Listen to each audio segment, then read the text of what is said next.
Hello and welcome to today's MSAB Monday. I'm Adam Furman, Tech Evangelist here for MSAB. We're in XAMN Pro and we're looking at a feature that has been requested for some time, and I'm pleased to say that we now offer the capability to redact information.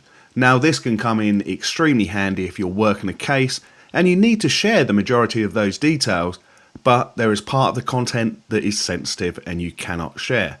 This could be, for example, legal privilege, where a client has every right to legal privilege with their barrister or solicitors, for example.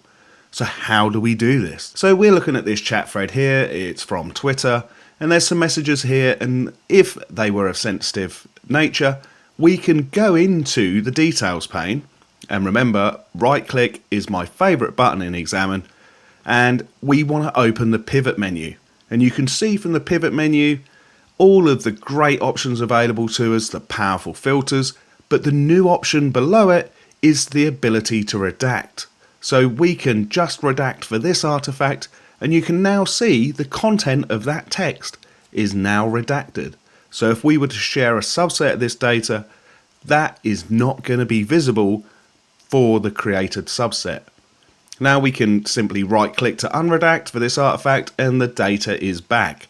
And we can redact any part of this in the details pane. So whichever part is sensitive, we can redact. And you've got to remember, when you create a saved subset, the ability to unredact will not be there. It will always remain with the main case. We hope that you can see how simple it is to redact information within XAMN, and will join us again soon for some more hints and tips. Thank you.